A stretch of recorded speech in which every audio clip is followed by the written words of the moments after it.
Hello friends, welcome to Pavithra life style. நம்ம இன்னைக்கு உருண்டை குழம்பு எப்படி செய்யறோம்னா இந்த வீடியோல பார்க்க போறோம். வாங்க எப்படி செய்யறதுன்னு வீடியோல போய் பார்த்துடலாம். அதுக்கு ஃபர்ஸ்ட் கடலைப்பருப்பு ஒரு கப்பை 2 hours ஊற வச்சுக்கலாம்.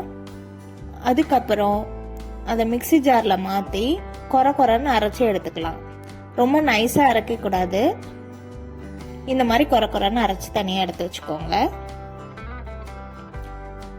இது கூடவே நம்ம கொஞ்சமா சோம்பு, சின்னதா கட் பண்ணி வச்சிருக்க வெங்காயம் அதையும் ஆட் பண்ணிக்கலாம். ஆட் பண்ணி நல்லா கலந்து விட்டுட்டு உப்பு அதையும் இது கூடவே ஆட் பண்ணி கலந்து விட்டுடலாம். உங்களுக்கு எவ்வளோ சைஸ்ல உருண்டை வேணுமோ அதுக்கேற்ற மாதிரி பிடிச்சிக்கோங்க. இந்த மாதிரி ஆவி காட்டி அவிச்சு அந்த உருண்டையை குழம்புல போடும் போது நம்ம எடுத்து சாப்பிட்றதுக்கும் டேஸ்டா இருக்கும், உடஞ்சி போவாது, தனியா எடுத்து வச்சு சாப்பிட்றதுக்கு நல்லா இருக்கும். இதை இட்லி பாத்திரத்துல வச்சு 10 நிமிஷம் வேக வச்சு எடுத்துடலாம். வேக வச்சதை தனியாக எடுத்து வச்சுக்கலாம். இப்போ குழம்பு ரெடி பண்ணுறதுக்கு ஃபஸ்ட்டு புளி ஊற வச்சுக்கலாம். ஒரு எலுமிச்சை பழம் அளவு சைஸில் புளியை ஊற வச்சுக்கலாம்.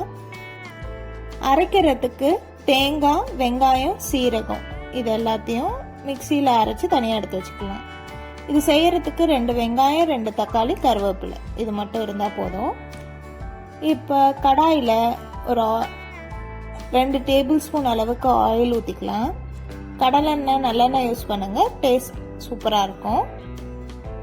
தாளிக்கிறதுக்கு கடுகு, அது நல்லா பொரிஞ்சதும் வெங்காயம், கருவேப்பிலை இது எல்லாத்தையும் ஆட் பண்ணிக்கலாம். இதை எல்லாத்தையும் நல்லா வதக்கிக்கலாம்.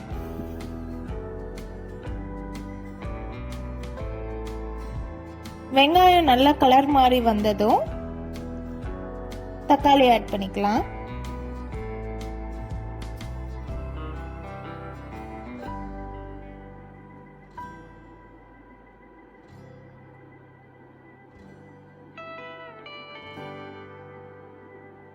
இப்போ அது கூட இந்த டிஷ்க்கு தேவையான அளவு உப்பு,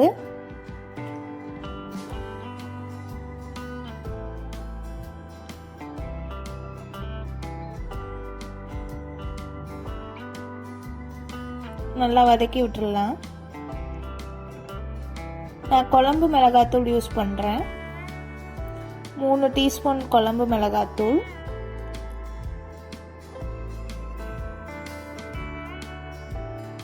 நீங்க தனித்தனியா வச்சிருந்தீங்கன்னா 1 டீஸ்பூன் மிளகா, 1 டீஸ்பூன் தனியா ஆட் பண்ணிக்கோங்க. நம்ம அரைச்சி வச்சிருந்தோம்ல அந்த பேஸ்டையும் இப்போ ஆட் பண்ணிக்கலாம்.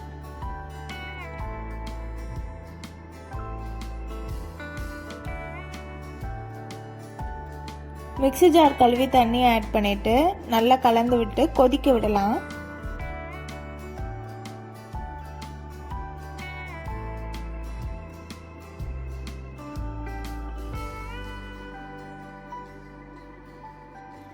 இந்த மாதிரி நல்லா பபிள்ஸ் வரும்போது புளி தண்ணியை ஆட் பண்ணிடலாம்.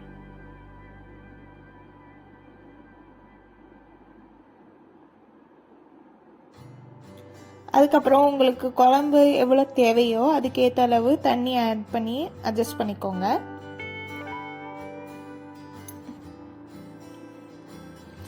குழம்பு நல்லா கொதிச்சதும் ஆஃப் பண்ணுறதுக்கு ஒரு 5 to 7 மினிட்ஸ்க்கு முன்னாடி மட்டும் இந்த அவிச்சு வச்சிருக்க உருண்டையை உள்ள போட்டுடலாம்.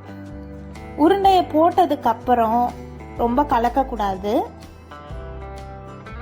ரொம்ப கலந்தா உடஞ்சிரும், எடுத்து சாப்பிட்றதுக்கு நல்லா இருக்காது, வராது, அந்த மாதிரி இந்த பால் மாதிரியே வராது. ஸோ போட்டதுக்கு அப்புறம் 1 டைம் மிக்ஸ் பண்ணி விட்டுட்டு க்ளோஸ் பண்ணி வச்சிருங்க. 5 மினிட்ஸ் கழிச்சு பார்த்தீங்கன்னா இந்த மாதிரி எண்ணெய் பிரிஞ்சு சூப்பராக வந்திருக்கும். சாப்பிட்றதுக்கு ரொம்ப டேஸ்டாக இருக்கும். மறக்காமல் ட்ரை பண்ணி பார்த்து கமெண்ட்ல எப்படி வந்ததுன்னு சொல்லுங்க. இப்போதான் நம்ம சேனலை ஃபர்ஸ்ட் டைம் பார்க்குறீங்கன்னா மறக்காமல் சப்ஸ்கிரைப் பண்ணிடுங்க. உங்கள் ஃப்ரெண்ட்ஸ் அண்ட் ஃபேமிலிக்கு ஷேர் பண்ணிடுங்க. பாய் பாய்.